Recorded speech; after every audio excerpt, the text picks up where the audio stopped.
During a single visit, a blood donor gives a little more than a pint of blood. But did you know that blood has an expiration date? National Blood Donor Month, and Alicia Barrera visited our KSAT community partners at University Hospital to learn more about what happens to blood after it's donated.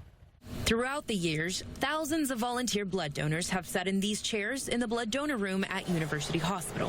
Of the people that can donate, only about 37% of the eligible donors in the United States actually do donate. A few sponge ball squeezes, and minutes later, this whole unit is filled with blood that will eventually make it to a patient in need. It's warm. So this just was collected from him. This is a bag of whole blood that has a little bit of preservative in it already.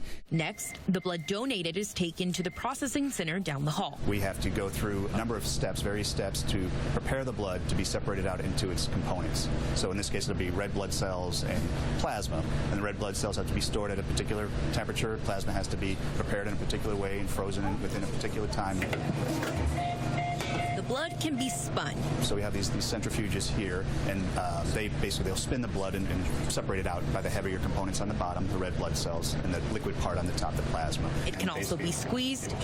We'll have expressors that then will separate them out physically between the red blood cells and the plasma into their different component bag types that are on there. And eventually frozen. Plasma gets frozen, so there's freezers that are in here as well. The red blood cells get stored in here, pending, as you noted, infectious disease testing. Once the results are made known, the packets are labeled and sent to the blood bank, but it has to be used quickly. The red blood cells we'll put into a particular preservative that'll give it 42 days of a shelf life.